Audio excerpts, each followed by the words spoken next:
भारत में live in relationship आम हो चला है। पिछले कुछ सालों में लिव इन रिलेशनशिप के मामलों में खासी बढ़ोतरी देखने को मिली है।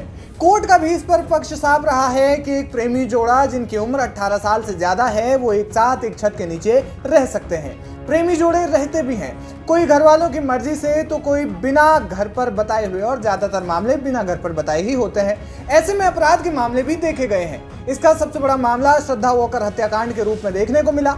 इसके अलावा तमाम उदाहरण हैं जिनमें लिव इन रिलेशनशिप के रहते हुए अपराध होते हैं या फिर झूठे आपराधिक मुकदमे दर्ज करवाए जाते हैं। करीब 18 साल पहले सुप्रीम कोर्ट ने एक फैसले में साफ किया था कि बालिग होने के बाद व्यक्ति किसी के साथ भी रहने या फिर शादी करने के लिए आजाद है। लेकिन अब लिव इन रिलेशनशिप में रहना बहुत मुश्किल हो जाएगा, खासकर बिना घर वालों को बताए लिव इन में रहना आसान नहीं होगा। सरकार लिव इन रिलेशनशिप पर सख्त हो गई है और इसके कई फायदे भी हैं, खासकर लड़कों के लिए। क्या है वो फायदे, आगे बात करेंगे, लेकिन सबसे पहले आपको बताते हैं कि सरकार सख्त क्यों है और लिव इन रिलेशनशिप पर नए नियम क्या कहते हैं। आपको बता दें कि उत्तराखंड में जिस यूसीसी पर इतनी बहस चल रही है, उस यूसीसी के ड्राफ्ट को राज्यपाल के पास भेजा जाना है। राज्यपाल के दस्तखत होते ही कानून प्रभावी हो जाएगा। इसी यूसीसी में लिव इन रिलेशनशिप को लेकर कई नियम हैं, इसलिए जरा विस्तार से समझिए कि यूसीसी में लिव इन रिलेशनशिप को लेकर के क्या नियम है। अगर आप लिव इन में रहना चाहते हैं और खासकर उत्तराखंड में, तो यूसीसी के आने के बाद जिले के रजिस्ट्रार के पास जाकर आपको रजिस्ट्रेशन करवाना होगा। रजिस्ट्रेशन संबंधी यह जानकारी पुलिस थाने के प्रभारी को भेजी जाएगी। थाना प्रभारी चेक करेंगे कि जानकारी सही है या नहीं। रजिस्ट्रेशन के दौरान जानकारी गलत पाए जाने पर दंडित किया जा सकता है। ऐसे में 21 से कम उम्र के लोगों को रजिस्ट्रेशन के लिए माता पिता की अनुमति लेनी होगी। अगर आप बिना सूचित किए 1 महीने भी लिव इन में रहते हैं तो इसकी आपको भारी कीमत चुकानी पड़ सकती है। इसके लिए आपको 3 महीने की सजा या फिर 10,000 रुपए का जुर्माना देना पड़ सकता है, और लिव इन नाबालिगों के लिए तो वैध है ही नहीं। वैसे भी लिव इन में रहने वाले युवा इस रजिस्ट्रेशन रसीद को दिखाएंगे, तभी उनको किराए पर रहने के लिए घर, हॉस्टल या फिर पीजी मिलेगा।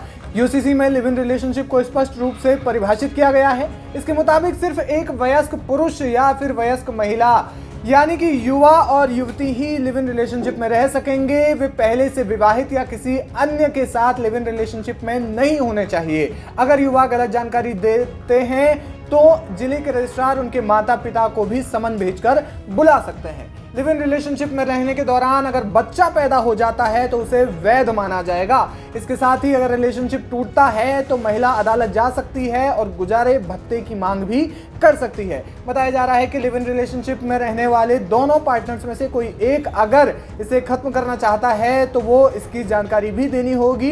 बिल के मुताबिक दोनों पार्टनर या फिर दोनों में से कोई एक लिव इन रिलेशनशिप को अगर खत्म करना चाहता है तो उन्हें इसकी डिक्लेरेशन देनी होगी। कुल मिलाकर ये कुछ नियम हैं जो यूसीसी में स्पष्ट रूप से लिखे गए हैं। यूसीसी के आने से झूठे आपराधिक मामलों की संख्या बढ़ जाएगी, खासकर लिव इन रिलेशनशिप के मामलों में, क्योंकि कई बार ये देखा गया है कि युवती जो है वो युवा पर यानी कि अपने पार्टनर पर झूठे रेप केस का मामला फंसा देती है, या फिर युवा जो है कई बार घरेलू हिंसा जैसे अपराध भी कर देता है। ऐसे में दोनों के खिलाफ ये आपराधिक मामले जो हैं वो कम हो जाएंगे और झूठे आपराधिक मामलों की संख्या बेहद कम हो जाएगी। डिक्लेरेशन का मतलब ये हो जाएगा कि आप जो है दोनों पार्टनर्स अपनी इच्छा के अनुसार एक दूसरे के साथ रह रहे हैं, यानी कि एक दूसरे के साथ रहते हुए जो कुछ भी चीजें होती हैं वो आप जो है अपनी इच्छा से कर रहे हैं, ऐसा आगे हो सकता है। और यानी कि कुल मिलाकर के अपराध के मामले जो है घट जाएंगे। क्या कुछ कहना है आपका इस खबर पर, हमें कमेंट सेक्शन में जाकर जरूर बताएं।